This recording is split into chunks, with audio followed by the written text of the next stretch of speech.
cold presents to gynae OPD with something coming out of vagina for past 2 years. You have 10 minutes to have a structured discussion on how you'll manage this patient from now on with the examiner. Note, you will be given additional information during the course of discussion based on your answer. Yes, sir. Just a second. Hello.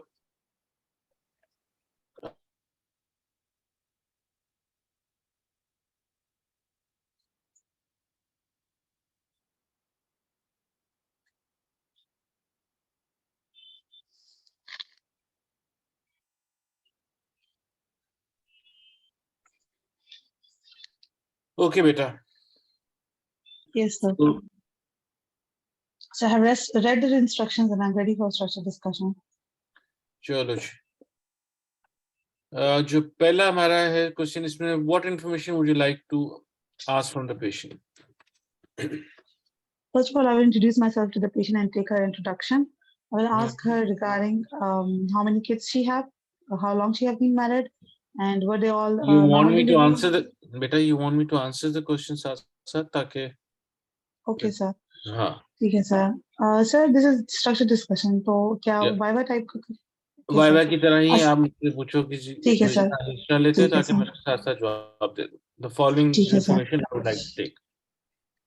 ठीक है sir.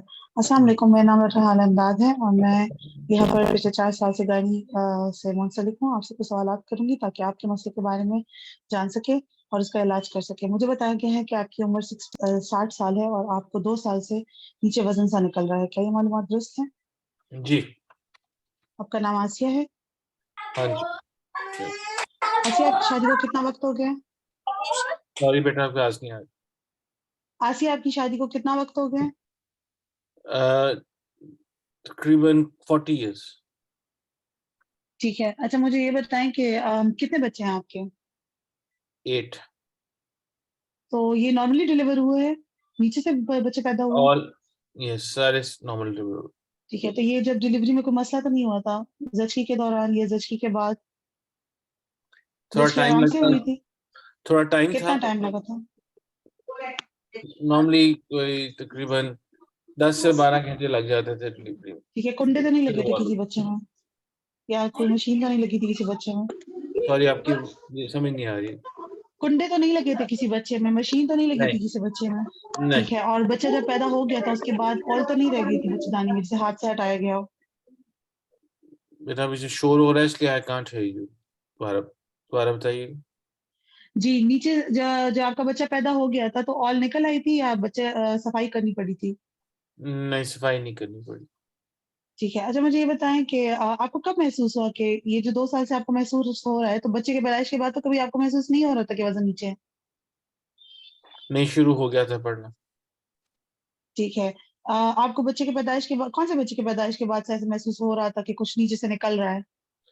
जो मेरा छठा बच्चा था. ठीक है. और उसकी उम्र कितनी है? जो उम्र उसकी है तकरीबन 20 years. ठीक है. उसके बाद से आपको ऐसा महसूस हो रहा है कि नीचे वजन है या उसके बाद से आपका फाका हो गया था? कोई इलाज तो नहीं कराया इसके लिए? नहीं. ठीक है. अच्छा, आपको पेशाब में तो कोई करने में तो कोई मसला नहीं है, जैसे कि आपका पेशाब बार बार आता हो, मसाना खाली ना होता हो, कुछ इस तरह? दोबारा बार आता है. ठीक है. और कई बार मसाना आते पूरी आते तरह रुक खाली हो जाता है. जाता है? मसाना पूरी तरह खाली हो जाता है? कई बार आते आते रुक भी जाता ठीक है. और बड़े पेशाब में तो कोई मसला नहीं होता है. नहीं. करने में, कब्ज तो नहीं रहती? ठीक है. नहीं, आपका जो ये वजन है ये पूरी तरह नीचे होता है, सुबह के वक्त ज्यादा होता है या शाम के वक्त ज्यादा होता है? जब मैं चलती फिरती हूँ तब ज्यादा होता ठीक है. और रात के वक्त पूरा निकल आता है यानी थोड़ा सा नीचे है? है. इसका मुझे नहीं पता. ठीक है. आपकी माहवारी आती है, आपकी माहवारी बंद हुए कितना वक्त हो गया है? उसको तकरीबन 10 साल हो गए. खून तो नहीं लगा कभी नीचे से? बीच में कभी कभार स्पॉटिंग हुई थी पहले. अच्छा, आपको कितना वक्त हो गया कि आखिरी बार आपको नीचे खून लगा? उसको भी 5-6 साल हो गए. 5-6 साल. अच्छा, अभी नहीं लगा? ठीक है. नहीं. इसके लिए आपने डॉक्टर को दिखाया था या नहीं? नहीं. ठीक है. अभी नीचे कोई जख्म तो नहीं बना? मुझे इसका पता नहीं. ठीक है। मुझे ये बताएँ कि जब शाम ये आपको अपनी उँगली से तो अंदर नहीं करना पड़ता? जैसे कि आप अपने शौहर से मिलती हो, कोई मसला तो उस दौरान नहीं होता? करना पड़ जाता है।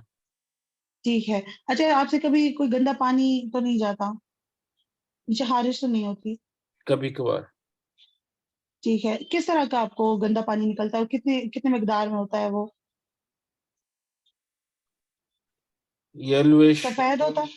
नहीं, ठीक है, येलोइश ग्रीन ठीक है, होता है। ठीक है। अच्छा, मुझे ये बताएँ, आपको कब्ज़ तो नहीं रहता? ऑफ एंड ऑन, कोई बहुत ज़्यादा नहीं। आपको कोई ठीक है, और आपको कोई दमे का मसला या कोई टीबी या कोई अस्थमा वग़ैरह तो नहीं है? नो, आपके जिस्म में आपके पेट में कहीं कोई रसोली तो नहीं है? मुझे इसका नहीं पता।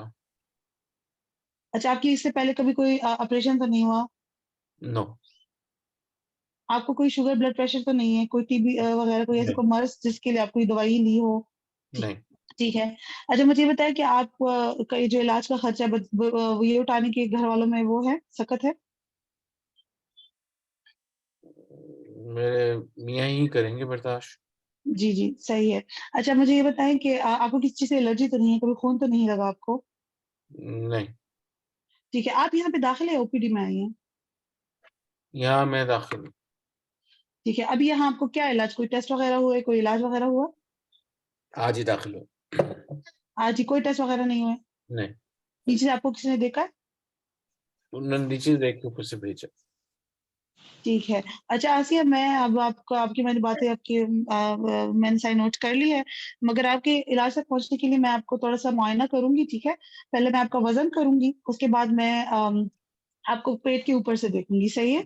और अगर ठीक, आपको पेट में कहीं दर्द होता है, आप मुझे बताएँगी, मैं मतलब मैं आपको पेट पे मुआयना करूँगी कि कोई कोई रसोली या कोई पानी वग़ैरह पेट में ना जमा हो। फिर मैं आपका नीचे से मुआयना करूँगी, ठीक है? एग्ज़ामिनेशन में आप क्या देखना पसंद करेंगे? जी, पहले मैं आपको जो है मैं सबसे पहले आपका जो है मैं आपको लेटाऊँगी, ठीक है? जैसे कि बच्चा पैदा होता है उस तरह आप अपने पाँव वो करके आप नीचे साइड पे आ जाएँगी, सही है? मैं आपका पहले एग्ज़ामिनेशन करूँगी, उसमें मैं ये करूँगी कि आपका जो ये वज़न नीचे को निकल रहा है, आप मुझे दिखाएँगी। मैं उसको देखूँगी कि कितना बाहर को निकला हुआ है, ठीक है? फिर उसको पहले मैं देखूँगी कि इसमें ज़ख्म तो नहीं है, और अगर है तो कहाँ पे है, ठीक है? और उसके बाद मैं जो है इसका मुआयना इस तरीके से करूँगी कि पहले आपने अगर मसाना खाली ना किया हो तो मैं आपसे कहूँगी कि ज़रा खाँस लें, क्योंकि आपने मुझे कहा पेशाब में भी आपको मसला होता है। इसके बाद मैं जो है चेक करूँगी कि आपका वज़न कितना को बाहर को निकला है, ठीक है? इसके बाद जब वो मुआयना आपका हो जाएगा, तो फिर मैं आपका ये वज़न अंदर को मतलब एक अंदर को मैं इसको कर दूँगी, ठीक है?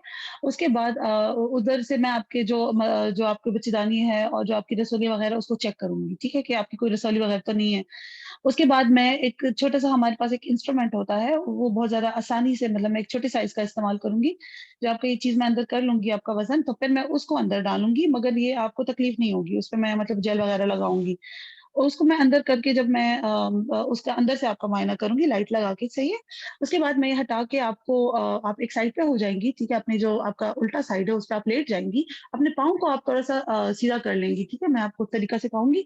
उसके बाद अब मैं आपको कहूँगी कि अब मैं 2 हमारे पास एक 2 दूसरे इंस्ट्रूमेंट्स होते हैं, वो भी स्टील के बने होते हैं, लेकिन आपको बिल्कुल भी तकलीफ नहीं होगी। उसमें आपको सिर्फ़ इतना करना होगा कि मैं उसको चेक करूँगी पीछे से कि आपका जो ये वज़न निकला है, पीछे से कुछ निकल रहा है या आप खाँसेंगी, सही है?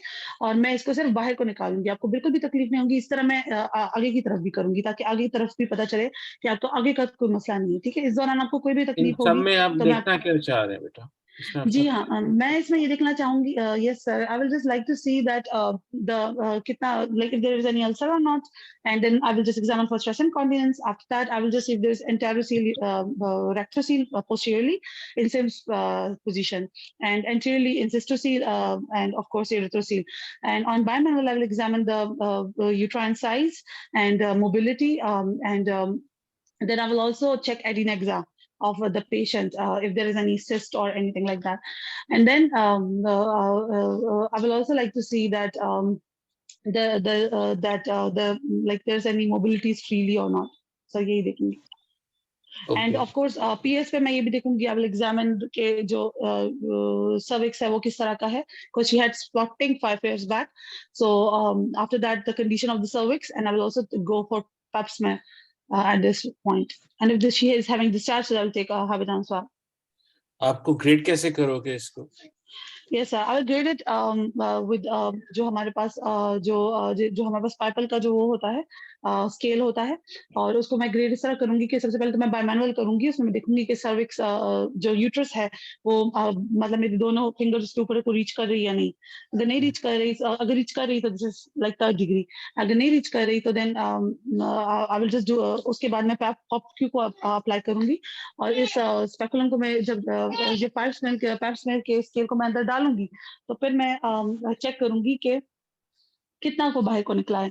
Like if it is 1 centimetre below, so जो है 1 centimetre below is then like I will grade it. अगर 1 सेंटीमीटर को ऊपर को नीचे है तो देन दिस इज ग्रेड 1। अगर 1 सेंटीमीटर बियॉन्ड है तो फिर इट्स ग्रेड 2, एंड अगर उससे भी ज्यादा है तो then this is grade 3। Okay, अगर लेट्स सपोज कि ग्रेड 3 तक है, तो जी हाउ विल जी, यू मैनेज दिस पेशेंट? ठीक है sir. My patient is 60 years old and she have history of spotting as well, and उसकी कोई और comorbidities नहीं है, and this is 3rd degree uterine plus। कौन सा my patient regarding कि अभी आपका जो है हम आपको पैसे नहीं दे सकते, इसने पहले कोई ट्रीटमेंट भी नहीं ली, so current guidelines पैसे will not work, so best treatment for her is I will consult her regarding VH, that is actually vaginal hysterectomy, and I will consult her regarding the procedure, tell her all about it, and also tell her regarding the post-op complications, and after optimizing her health, I will and taking consent, and I will then go for vaginal hysterectomy, and after that I will just send the sample for histopathology, and then after that I will just follow up my patient अच्छा, steps of the because vaginal she, yes sir. what are the steps of the vaginal hysterectomy? Yes, sir. Sir, first of all, I will consult my patient regarding vaginal hysterectomy, that how it is carried out, and after she give me consent.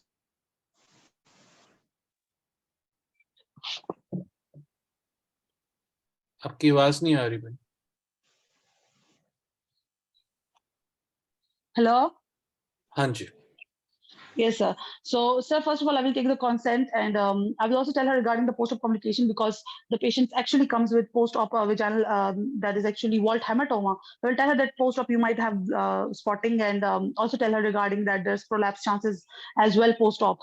After that, I'll consult her and take. Then I will just I'll exclude contraindication, that is the uterine size. By my I've already seen that the uterine size is less than 12 weeks, and she don't had, of course, she don't have any previous C-sections and surgeries as well, and PID, because she told me that she have spotting, so I will just rule out PID as well. After that, I will go for steps of vaginal hysterectomy. That is, first of all, I will take my patient after optimizing her health to the in the morning to the to the OT. After that, first of all, I will place my patient in a coffee position, चलो बेटा, 10 and minutes हो गए, bell बज yes गई। sir, yes sir. चलो, overall कैसा हो गया आपका ये भाई? Thank you, sir. नहीं, मैं तो आपसे पूछ रहा हूँ कैसा हो गया। Sir, thank you. मैं तो like my command was that she's 60 years old and she have 2 years. ये तो उसमें तो ये नहीं था कि मतलब मैंने एग्जामिन करना है, so I was like कि मैं इसकी हिस्ट्री लेके डायरेक्ट मैनेजमेंट पे जंप करूंगी, तो then he said that just do it like that. Okay, अच्छा, अगर मैं आपसे पूछूं कि इस Yes sir. पेशेंट में प्रॉब्लम्स क्या क्या थी?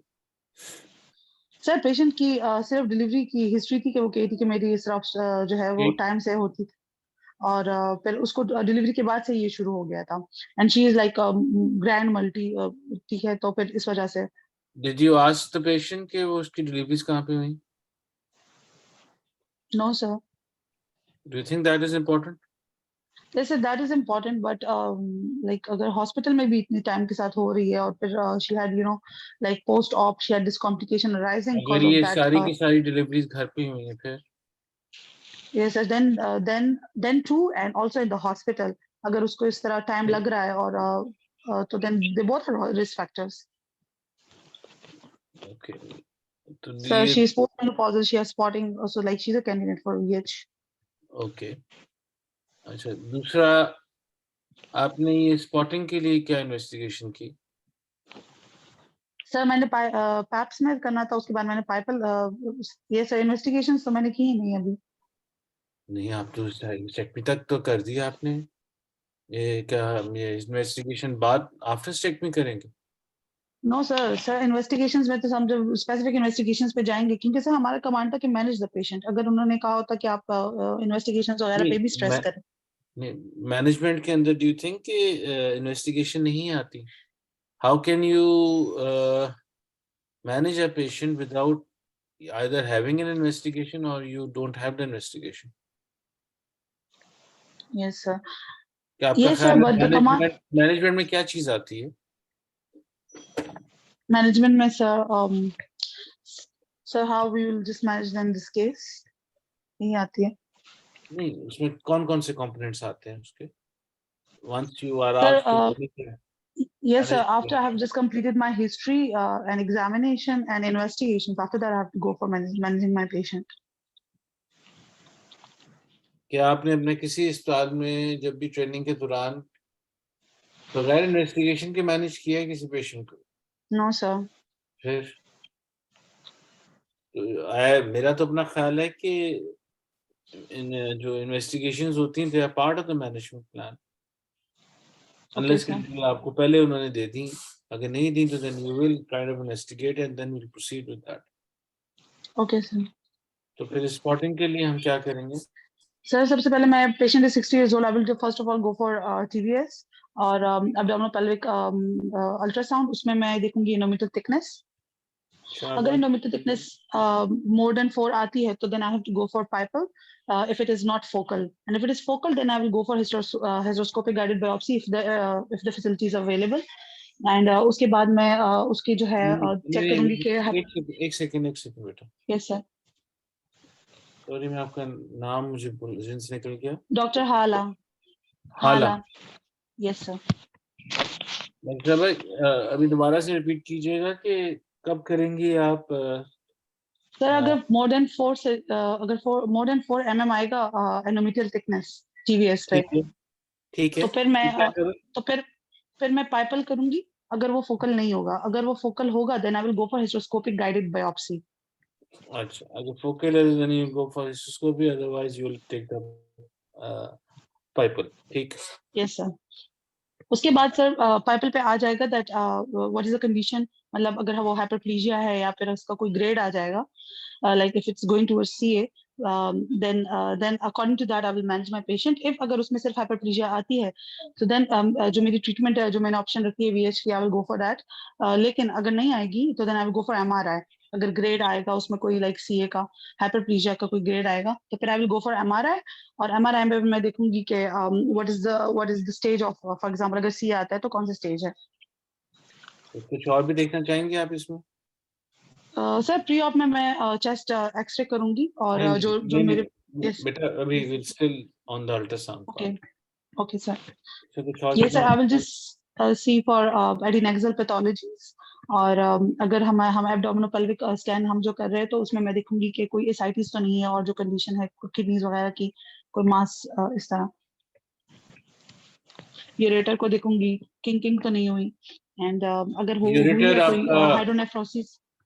नहीं, sir ureter if there is आपके अल्ट्रासाउंड पे आ जाता है? सर अगर मैं देखूंगी कि लाइक जो एब्डोमिनल पेल्विक अल्ट्रासाउंड है उसमें मैं किडनीज को चेक करूंगी कि हाइड्रोनेफ्रोसिस हो रही, then I will go for KUB, because the patient is giving me history कि मुझे बार बार आता है यूरिन। ओके। तो बेसिकली इस पेशेंट के अंदर जो इश्यूज थे वो मेरे हिसाब से, एक आपने कह दिया कि जी कि प्रोलैप्स है और वो 3rd डिग्री प्रोलैप्स था, राइट? Yes sir. हमने वो डिटरमिन कर लिया। दूसरा उसको स्पॉटिंग थी। तीसरा उसको क्या इश्यू था? Sir mass coming out of vagina for 2 years वो तो और प्रोलैप्स 60 में years आ old। गया। वो तो बेटा यस सर। प्रोलैप्स में आ गया ना। सर बस यही उसने मुझे बताया था कि मेरी डिलीवरीज इस तरह हुई थी और एक तीसरा इश्यू भी था यूरिन बेटा। हाँ, यूरिनरी प्रॉब्लम। उसको यूरिनरी प्रॉब्लम थी। यूरिन प्रॉब्लम के लिए आपने क्या किया?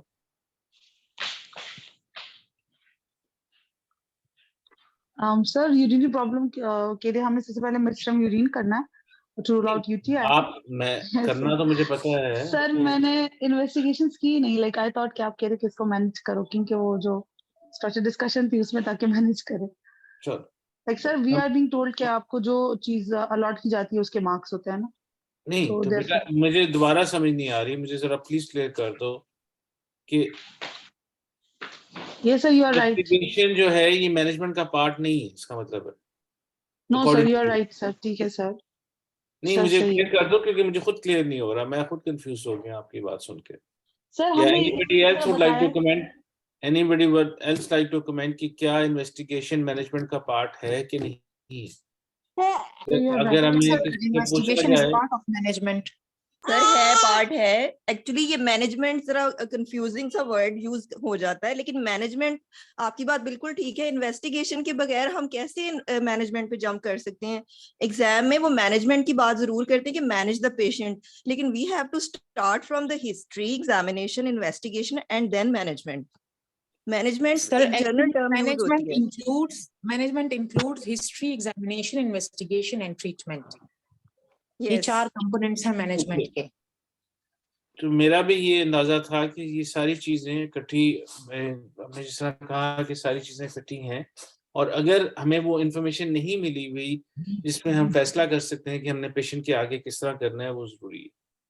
नंबर 3 देखो आप, इसने जो इवन एग्जामिनेशन किया उसमें मेरा अपना अंदाजा है कि BMI कर लिया, दैट वाज ग्रेट, वेट कर लिया बेसिकली, नॉट BMI, हाइट नहीं की, वेट इसने कर लिया, दैट वाज गुड, लेकिन जनरल फिजिकल को बिल्कुल ही इन्होंने साइड पे कर दिया।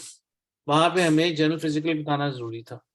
चौथा, जब मैंने डिटेल में हम चले गए इसकी कि जी जब हम when she was telling about कि जी कि मैं एग्जामिनेशन किस तरह करूंगी, उसमें आई वाज एक्सपेक्टिंग कि वो detail of steps of examination नहीं बताना जरूरी इस स्टेज पे जहाँ पे हम ये थे, उसमें हमने उसमें देखना क्या है, हमने आइडेंटिफाई क्या करना है, वो जरूरी था। पॉक्यू की बात करनी जरूरी थी, उसके बाद उसकी एग्जामिनेशन में कोई लोकल अल्सर देखने के लिए, लोकल ग्रोथ देखने के लिए, क्योंकि उसको ब्लीडिंग स्पॉटिंग हो रही थी, सर्विस को देखने के लिए स्मेयर ले लिया, दैट वाज गुड। फिर either you start from left lateral or you end in left lateral, that's perfectly fine, लेकिन लेफ्ट लेटरल के अंदर आप क्या क्या देखना चाहोगे, जैसे आपने इंटेरोसील देखनी है तो उस पॉइंट ऑफ व्यू से उसको थोड़ा सा एम्फसाइज उधर कर दो, और जब आप इंटीरियरली देख रहे हो तो उसमें ऑफ कोर्स सिस्टोसील और उसकी ग्रेडिंग की चीज इंटीरियर है कि पोस्टीरियर है, सर्वाइकल लेंथ का आई सपोज के वहां पे जिक्र करना भी बड़ा इंपॉर्टेंट है कि जी वो भी मेनोपॉजल है, 60 इयर्स ऑफ एज है, प्रोलैप्स के साथ आ रही है, तो वो सारा करना। और उससे पहले जब अब्डोमिनल एग्जामिनेशन करने के लिए मैस डोमेन वो देखना जरूरी है, और अगर 3rd डिग्री प्रोलैप्स है तो you need to identify for an ultrasound के अंदर आपने किडनी का और यूरेटस का स्टेटस देखना बड़ा जरूरी है कि उसमें खुदा ना खास्ता हाइड्रोनेफ्रोसिस या हाइड्रोयूरेटर नहीं है। वो इसलिए इम्पोर्टेंट है क्योंकि अगर इतनी देर का प्रोलैप्स उसको है तो जब वो यूरेटस किंक हो जाते हैं तो बैकफ्लो की वजह से वो हो जाएगा, तो उसकी वजह से सिम्टम्स भी हो सकते हैं। तीसरा, उस यूरिनरी सिम्टम्स को रूल आउट करने के लिए she needs to have a minimum of UTI, और इसी बहस में अगर हम आगे जाके सिस्टोमेट्री की बात करनी चाहते हैं कि नहीं है, वो थोड़ा सा टाइम कम था लेकिन वो भी हम ऐड ऑन कर सकते हैं। मैंने तो पता नहीं, मेरा ख्याल है ऑलमोस्ट अपने हर लेक्चर में ये जरूर कहा है कि बेटा जब भी आप ये जाके इस तरह की बात करते हो, जो जो पेशेंट की प्रॉब्लम है उनको साइड्स पे लिख लो, क्योंकि आपने उन सब चीज़ों प्रॉब्लम्स को हैंडल करना जरूरी था। And in this case as I was saying, she all we knew के लैब्स का तो हमारा स्टेशन है, तो लैब्स तो होना है, उसके साथ उसको स्पॉटिंग और यूरिनरी कंप्लेंट्स, उन तीनों के भी इन्वेस्टिगेशन के अंदर कवर करने के बाद, उनकी मैनेजमेंट करने के बाद वो साथ हो जाने चाहिए। और जब प्रोलैप्स की पेशेंट होती है, आज कुछ और ना करो, इसको जरूर याद करके चले जाओ, जब भी आपने वजाइनोलेक्टोमी प्रोलैप्स के लिए करनी है, यू हैव टू हैव साथ रिपेयर।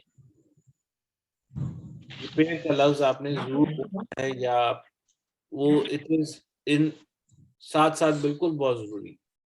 जब भी प्रोलैप्स के लिए आप वजाइनोलेक्टोमी का जिक्र करना है, उसके साथ आप बोलोगे वजाइनोलेक्टोमी प्लस रिपेयर, एंटीरियर और रिक्वायर्ड पोस्टीरियर रिपेयर। और जो इस तरह के पेशेंट्स होते हैं उसमें फिर आगे ये तीसरा, इसमें जो इन्होंने सारी बताया, जो मुझे अभी रिसेंटली ख्याल आया, क्योंकि 60 इयर्स ऑफ एज है, पैरा 8 है, कितना लॉन्ग टर्म है, उसमें जो भी एग्जामिनेशन करेंगे तो उसमें भी हिस्ट्री में भी थोड़ा सा उन्होंने पूछा था, लेकिन बाद में आपने डेमोन्स्ट्रेट करना है कि वो रिड्यूसेबल है कि नहीं है, क्योंकि अगर if it is not reducible वहां पे लेसर हो जाता है तो फिर हम उसको क्या करें।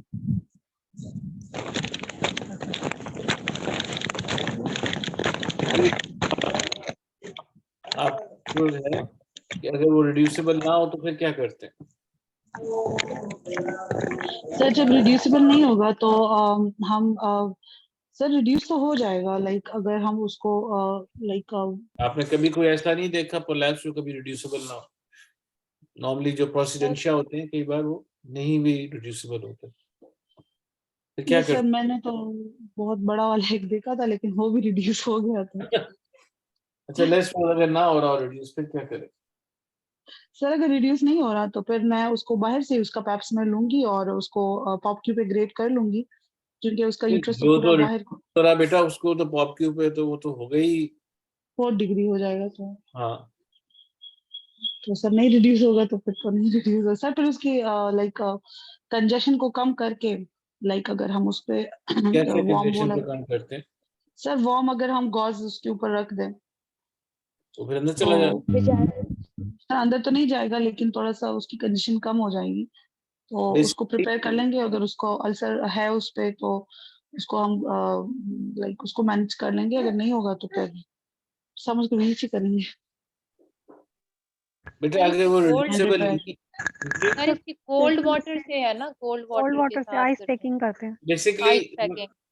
बेसिकली यस उन्होंने यही कहा कि आपने उसकी कंजेशन कम करनी है, क्योंकि होता ये है कि जब एक बार बाहर चला जाए पीछे से ब्लड सप्लाई उसकी बंद हो जाती, सॉरी बंद नहीं हो जाती, वीनस रिटर्न कम हो जाता है उसका, तो फिर वो अपना डिस्टेंड हो जाता है। तो बेसिकली कंजेशन हमने इसकी कम करनी है बाय डूइंग सम पैकिंग। जो पैकिंग डिपेंडिंग अपॉन कि आपने कोल्ड करनी चाहते हो कि आप इसकी मैग्नीशियम सल्फेट की करना चाहते हो, वो करने के बाद, क्योंकि इसकी सर्जरी जो होगी वो रिड्यूस होने के बाद होगी। You cannot have a surgery performed with a non-reducible prolapse coming out. उसमें फिर आपको वो क्लैम्प्स की जगह ही नहीं मिलती और आगे जाके आप चल नहीं सकते, उसका बड़ा ही वो थोड़ा सा मसला हो जाता है। इसलिए अगर नॉन रिड्यूसिबल अनलेस के अंटिल अगर कौन सी ऐसी कंडीशन होती है जिसमें आपको करना पड़ जाता है, अगर यूट्राइन इंवर्जन हो जाती है, क्योंकि वो फिर वेगल शॉक पे चला जाता है पेशेंट पेन की वजह से, वो that is one other condition जहाँ पे जैसे ही वो होती है तो फिर उसको आपको एनेस्थीसिया देके then you kind of reduce it under anaesthesia. लेकिन इन वाले जो आते हैं क्रॉनिक प्रोलैप्स वाले जो आ रहे हैं, इसमें आपने इसकी कंजेशन करके इसको रिड्यूस करके oedema, then you kind of push it in, once it is in then you करें। और इसी तरह अगर वहां पे खुदा खासा कोई अल्सर होता है फिर क्या करते हैं? सर फिर तो अल्सर को हम ट्रीट करेंगे yes we have to manage the ulcer packing first, के लिए। पैकिंग यस करके रिड्यूस करेंगे। अगर वो हील ना हो रहा हो फिर क्या करेंगे? सर सर सर उसका बायोप्सी जो शुगर लेंगे, स्टेटस है उसको चेक बायोप्सी करेंगे लेंगे सर, बेटा एक सर वन टाइम, बायोप्सी लेंगे। हाँ biopsy then we have how do we take that biopsy? So wedge biopsy from margin of ulcer. Margin of ulcer include भी आपका आना चाहिए। तब होता है अगर वो 2-3 दिनों के हेल्थी अंदर, टिश्यू साथ आना चाहिए sir, sorry sir healthy tissue भी साथ आना चाहिए, जो सराउंडिंग हेल्थी टिश्यू, एंड साथ में we will not take from the centre. Centre से नहीं लेते, एज से लेते हैं उसकी। ये तब लेते हैं कि जी जिसमें सर, आपने एज पैकिंग बायोप्सी। दी, जिसमें आपने पैकिंग कर दी फिर भी वो हील ना हो रहा हो, then you take the ulcer to rule out any Malignancy. Pregnancy. और हीलिंग उसकी स्टार्ट हो जाती है क्योंकि ब्लड सप्लाई रिस्टोर हो जाती है, तो नॉर्मली हीलिंग अगर उसकी स्टार्ट हो जाए तो then you can proceed with directly doing an state.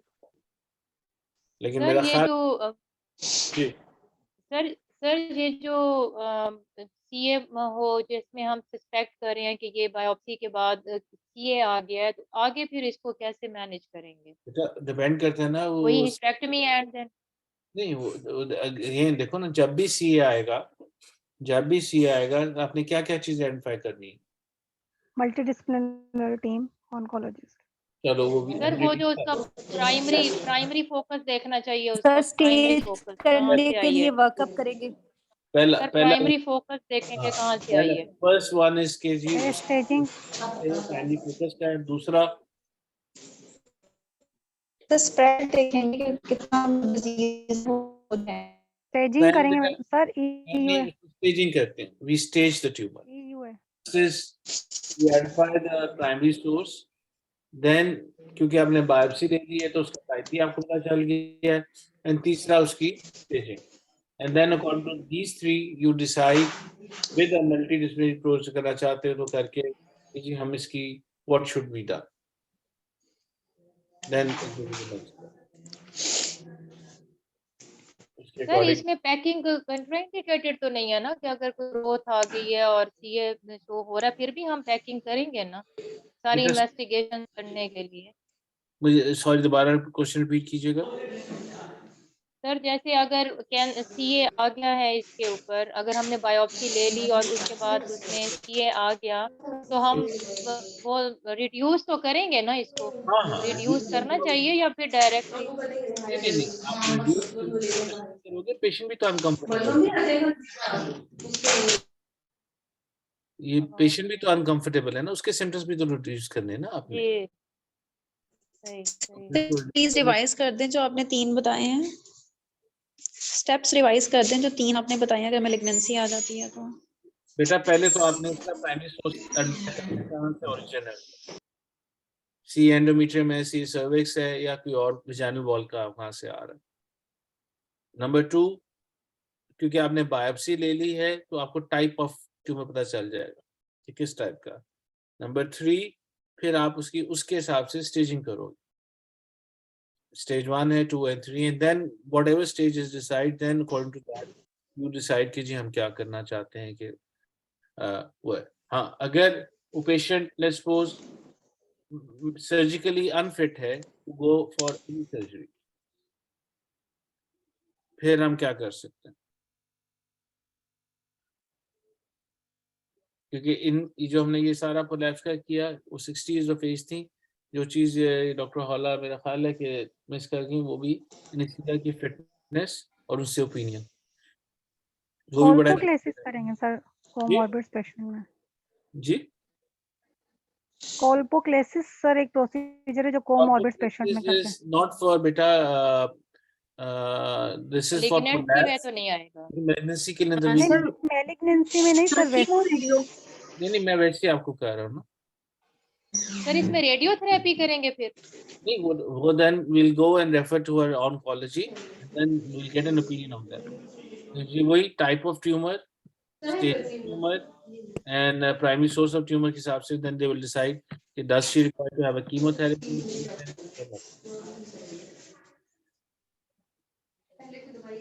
उसको देखने इसके अलावा तो और इसकी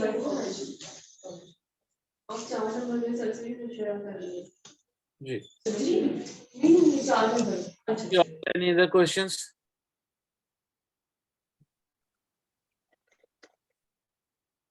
सर मेरा एक क्वेश्चन है कि उन्होंने मुझसे ये पूछा था कि प्रोलैप्स के बाद अब इसको फॉलो अप कैसे करेंगे ना, अगर आपने वीएच कर लिया है तो फिर इसको आप कब फॉलो करेंगी, लाइक फिर आप बताओ इसमें क्या मशहूर। एक तो नंबर 1 देखो ना, आपका पहला होगा उसका हिस्टोपैथोलॉजी की रिपोर्ट आई। नहीं, जब सब इस तरह नहीं होगा ना, देखो पहले एक पोस्ट ऑपरेटिव टाइम होगा जो फौरन सर्जरी के बाद होता है, पहला स्टेप तो आपका वो है। उसके बाद फिर आप नॉर्मली जब भी उसको डिस्चार्ज कर देते हो उसको डिस्चार्ज कर दोगे, फिर आपको कॉल बैक करते हो कितने दिनों के बाद अपने डिपार्टमेंट के हिसाब से, उसको देख के बुला के उस एग्जामिनेशन में आप पोस्ट क्या करोगे, और फिर उसकी रिपोर्ट जब आ जाती है 10 डेज के बाद, उसको देखने के बाद आगे क्या गाइड करोगे। अगर अल्लाह करे कोई मैलिग्नेंसी या ऐसी कोई चीज़ नहीं है और कुछ नहीं है, और उसको ज़ाहिर है कि आप जब फॉलोअप के लिए आओगे तो उसके यूरिनरी सिम्पटम्स को ज़रूर पूछोगे, ब्लीडिंग का ज़रूर पूछोगे, पेन का ज़रूर पूछोगे। क्योंकि आपने एंटीरियर पोस्टीरियर रिपेयर की हुई है, उसके स्टिचेस को देख लोगे उनकी हीलिंग प्रोसेस है कि नहीं ठीक सारा कुछ, and then according to that we will see क्या सर आपने बताया कि खुदा ना अगर ये खास्ता पेशेंट फिट नहीं है for surgery then what we do. Sorry sir आपने बताया ना कि if the patient is not for fit for surgery तो जी फिर हम क्या क्या करेंगे। देखो अगर तो बेटा वो प्रोलैप्स का पेशेंट है और वो अनफिट है सर्जरी के लिए, फिर हमारे पास और कंजर्वेटिव मैनेजमेंट्स में और क्या-क्या चीजें आती हैं? सर सो वो पैसरी पैसरी रखेंगे ना सर, वो तो वो इंसर्शन ऑफ पैसरी। हाँ, फिर वो हम उसको पैसे डाल देंगे। अगर वो मैलिग्नेंसी के निकल आती है वहाँ से, अगर हम उसकी बात कर रहे थे, फिर हम क्या करेंगे, फिर हम उसको ऑन्कोलॉजी डिपार्टमेंट से बैठ के डिस्कस कर लेंगे कि जी ये पेशेंट है, इस एज की है, इसकी लास्ट स्टेज का ट्यूमर आया हुआ है, चाहे वो सी सर्विक्स है या सी है, लेकिन अनफिट है फॉर सर्जरी। आप बता दें क्या-क्या ऑप्शंस हैं हमारे पास। Then they will decide upon that and then according to whatever they decide उसका फॉलो अप उसना होगा।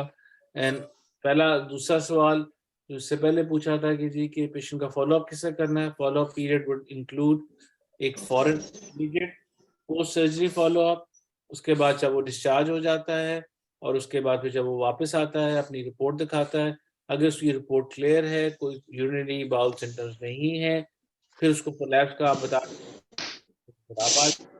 अगर खुदा ना खास्ता उसमें मैलिग्नेंसी या कोई ऐसी चीज आती है तो जाहिर है फिर उसका सारा फॉलो अप उसके हिसाब से चलेगा। लेकिन ऐसे पेशेंट को जाने से पहले उसको ये जरूर बता सकते हैं कि she can have a discharge, she can have spotting and she might bleeding. अगर ऐसी कोई चीज हो तो फिर वो हमारे इमरजेंसी के अंदर हॉस्पिटल में बात। Excuse me sir, third degree prolapse में पैसरी का क्या रोल होगा? जो हमारी ये रिंग पेस्ट्री है वो अवेलेबल नहीं है, वो उसमें नॉर्मली दे डोंट वर्क, लेकिन उसके अलावा भी बहुत सारी other types of pastries available होती हैं। आप क्योंकि ये एग्जाम आपका एक्सटेंडेड टॉक्स है, उनका आपको नाम पता हो के आपको पता होना चाहिए कि जी फिर हम वो अगर अवेलेबल सर शेल्फ पैसरी जो क्यूब वगैरह वो उसमें वर्क आप करेंगे? करो ना, आप पेस्ट्री को जरा से गूगल करके देख लो, पिक्चर्स देख लो, दिस वाइड वैरायटी ऑफ इस किस्म के जो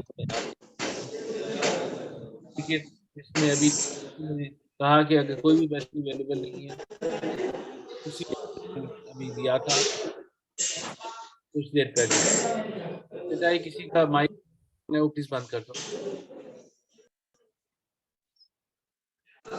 सर एक क्वेश्चन पूछना है जी।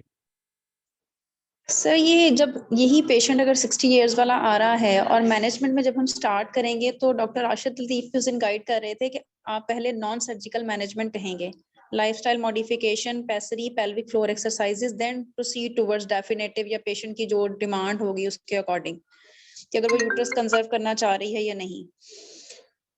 तो सर अब अगर 60 इयर्स है तो हमें ये नॉन सर्जिकल ट्रीटमेंट बोलनी है या नहीं बोलनी? बेटा मेरा ख्याल है कि इसमें जब आप बात कर रहे होते हो तो क्योंकि टाइम आपके पास बहुत कम है, जब हम ये लॉन्ग केस करते थे तो देन ऑफ कोर्स मेरा ख्याल है कि दैट वो एक्सपेक्ट किया जाता कि जी कि नॉन इसमें बोलोगे। तो इसमें अगर आप अपनी क्वेरीज या पूछोगे तो उसमें जब मैनेजमेंट का ये ऐसा पूछ सकते हो, जब आपने डिसीजन लेना है you can ask the patient कि जी आप परमानेंट सोल्यूशन चाहते हो कि जी आप फिलहाल नॉन सर्जिकल पोजीशन चाहते हो। जी अगर जी नॉन बिल्कुल। चाहते हैं तो फिर हम ये कह देंगे नहीं सर राशिद ने ये कहा था कि अगर बीएमआई ज्यादा है तो उसमें आप लाइफस्टाइल मॉडिफिकेशन की बात करेंगे ताकि उसका वेट रिड्यूस हो, और अगर कोई कफ है या कॉन्स्टिपेशन है वो नॉन सर्जिकल मैनेजमेंट है कि उसको पहले आप बोलें, कि वो भी आपने बोलनी है देखो कि अगर क्रॉनिक कफ है कि उसके रिस्क फैक्टर्स हैं ना, कि वो प्रेसिपिटेटिंग फैक्टर्स को आप ट्रीट करोगे पहले।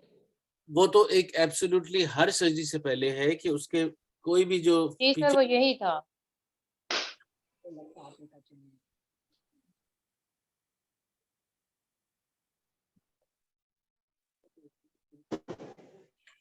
सर आपने ये एक बात बताई देखो कि प्रोलैप्स में एडिमा होगा तो उसको हम रिड्यूस करेंगे, उसको हम किस चीज से रिड्यूस करते हैं? बेटा मैं कर लूँ दिस पार्ट क्योंकि मैं इसको कवर कर चुका, मैं इसको थोड़ा सा पहले वाला जो क्वेरी है ना उसको मैं क्लियर करना चाहता हूँ। देखो it is always the wishes of the patient कि जब आपने फाइनल डिसीजन लेना है कि आपने उसकी मैनेजमेंट प्लान क्या करना है। In ideal situation even in my clinic जब मुझे मरीज पूछती है कि जी क्या करना चाहिए, तो मेरा बड़ा आसान सा सवाल है कि जी आजकल हमारी medicine is become so easy कि हमें आपको उसके प्रोज एंड कॉन्स बताने हैं हर इलाज के। डिसीजन आप लेना चाहते हो कि क्या लेना चाहते हो। इसमें फॉर एनी रीजन अगर पेशेंट एक लेट्स सपोज जो है, हमें अगेन उसकी वैल्यूएशन की बात है कि जो 40 या अपना 60 इयर्स की एज में पिछले 6 साल से के साथ या 5 साल के साथ कोलैप्स के साथ आ रही है, और वो अब उसको यूरिनरी तरह सिम्टम्स हैं कि does she require to would like to have a permanent solution for this, या वो स्पेसिफिक के लिए किस तरह फॉलो अप करके आएगी, क्योंकि जो भी आपने कंजर्वेटिव मैनेजमेंट करनी है उसकी आगे फॉलो अप भी है। रहेगी बात कि प्री सर्जरी हमने उसकी अगर क्रॉनिक कफ है या उसका वेट ज़्यादा है या वो सारी चीज़ें हैं, तो ऑफ कोर्स पहले आपने उनको हैंडल करके, या इवन हर्निया की तरह कहते हैं कि जी कि कोई भी आपके उसकी ऐसी चीज़ है जो बार बार उसको करते हैं, क्योंकि ये भी तो टाइप ऑफ हर्निया ही है, तो आपने वो सारी चीज़ें टैकल करने के बाद फिर then you move on to the surgical part. क्योंकि अगर आप डायरेक्टली सर्जिकल पार्ट पे चले जाते हो, उसका इश्यू होता है कि फिर आपका जो सक्सेस रेट है या उसका फेलियर रेट जो है वो बढ़ जाता है। अगर वो बढ़ जाता है तो फिर आपका सर्जरी का फायदा नहीं, फिर वो आ जाएगी कुछ अरसे के बाद, अगर यही with the complaint of vault collapse, फिर वॉल्ट कोलैप्स की कहानी ही लगा स्टार्ट हो जाएगी। इट इज और थोड़ी सी डिफिकल्ट। सो यस सर अब जैसे ये पेशेंट है, इसमें यूरिनरी सिम्टम्स भी हैं, तो इसमें तो पेल्विक फ्लोर असर करेगा ना उसको, स्ट्रेस इनकॉन्टिनेंस या फ्रीक्वेंसी या इस किस्म की चीज। अगर तो उसका पेल्विक आपका ख्याल है कि जी, क्योंकि देखो हमने तो इस सारे सिनारियो के अंदर उससे पूछा नहीं कि उसको यूरिनरी कंप्लेंट्स कब से हैं। ये अगर तो यूटीआई की वजह से है तो वो तो एंटीबायोटिक से कवर हो जाएंगे। अगर ये प्रोलैप्स की वजह से है तो फिर ये तो पुराने चल रहे थे, और वो जब तक प्रोलैप्स रिड्यूस नहीं होगा तब तक वो सिम्टम्स रिड्यूस नहीं होंगे। वो रिड्यूस चाहे आप ऐसे से करो या वो सर्जिकल प्रोसीजर से करो। सर फिर इसमें यूरिनरी प्रॉब्लम यूरोडायनामिक्स करेंगे? देखो अगर तो उसको डेमोन्स्ट्रेटेबल स्ट्रेस इन कॉन्शियस, क्योंकि जो अपना यूरोडायनामिक्स है वो क्या चीजें आइडेंटिफाई करते हैं, वो डिफरेंशिएट करते हैं between stress incontinence and urgency, जो स्टोरेज प्रॉब्लम है, अर्जेंसी वो यस, वो इसलिए इम्पोर्टेंट है कि अगर आपकी अर्जेंसी वाला जो पार्ट हो जाता है उसके ऊपर अगर आप सर्जरी कर देते हो तो what will happen to that patient, उसके सिम्टम्स रिटेंशन हो जाएगी, रिकॉर्डिंग वर्स हो डिफिकल्टी। जाएंगे, उसके सिम्टम्स जो हैं they get worse. Surgery will only B indicated अगर उसका स्ट्रेस इनकॉन्टिनेंस उस पर डायग्नोज हो जाता है। अगर उसका आपका दूसरा वाला आ जाता है तो उसके अंदर फिर हमने क्या करना है, उसको फिर मेडिकल ट्रीटमेंट। तो दैट इज व्हाई। लेकिन अगर आपको डेमोन्स्ट्रेट होके डायरेक्टली उसको आप लेबियस अपार्ट करके ब्लैडर उसका फिल हुआ से कहो जी आप कफ करो और वो स्ट्रेस आपको डेमोन्स्ट्रेटेबल हो जाता है, तो फिर then probably then you move फिर देन स्ट्रेस इनकॉन्टिनेंस और जो उसकी सर्जरीज आप उस टाइम पे ड्यूरिंग दिस कर सकते हो वो आप फिर करो। तो सर ये ओवर एक्टिव ब्लैडर भी तो हो सकता है इसके साथ? वही ना, वो सारी की सारी चीजें रूल आउट करने के बाद ही देन यू डिसाइड कि क्या करना है आपने। तो अगर स्ट्रेस इनकॉन्टिनेंस एग्जामिनेशन पे पता लगता है तो ओवर एक्टिव ब्लैडर का तो सर यूरोडायनामिक पे ही पता लगेगा ना? देखो बेटा, प्रैक्टिकल पॉइंट ऑफ व्यू मैं वैसे बात कर रहा हूँ, practical point of view easier कि with history and with demonstration आप मेजॉरिटी ऑफ डिसाइड कर सकते हो। For exam point of view अगर ऐसी कोई चीज आती है, it is better to be safe and उसमें आप ये सिस्टोमेट्री जरूर करवाओ अगर वहाँ पे अवेलेबल है। सर उसमें ये था कि अगर आप यूरिनरी डायरी मेंटेन कराते हैं for 3 days to check which symptom is predominant, और अगर उसमें स्ट्रेस इनकॉन्टिनेंस आ गया तो डायरेक्टली आप कर दें, उसमें यूरोडायनामिक की जरूरत नहीं पड़ेगी।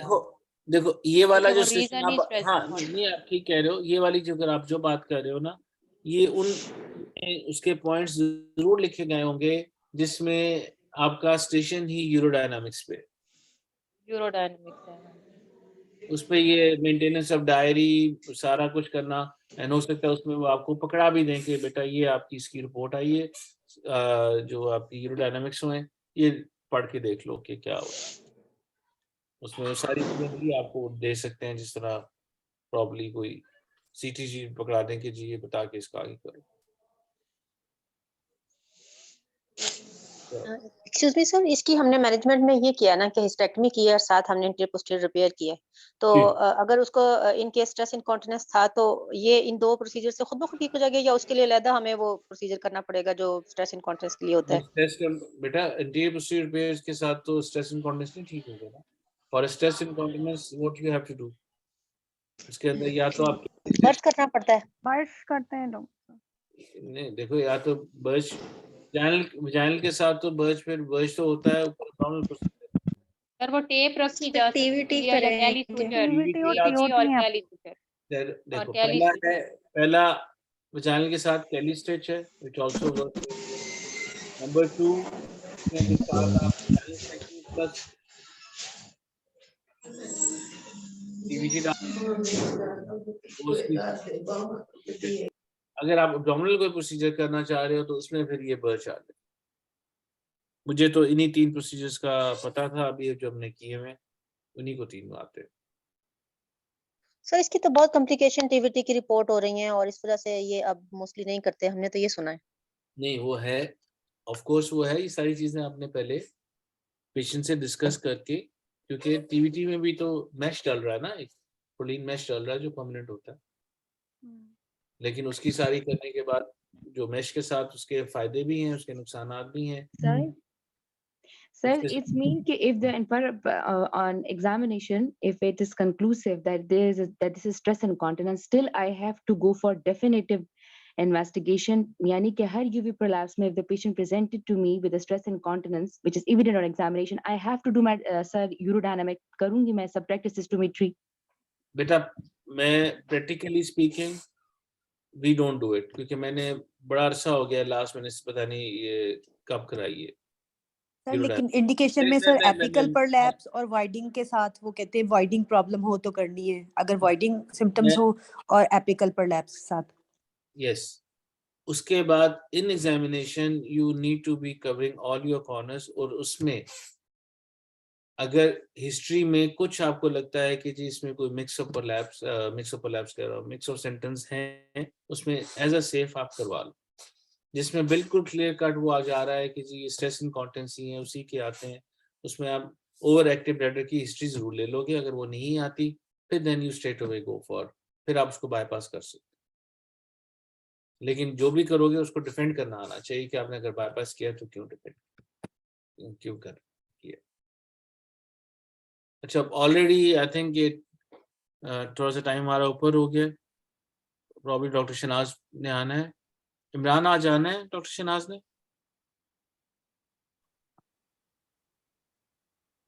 इमरान भी नहीं, लेकिन वो आना है होगा उन्होंने, तो इट्स बेटर कि जी फिर हम सर आपसे एक रिक्वेस्ट करनी थी। वो डॉक्टर राशिद से लास्ट वीक बात हुई थी।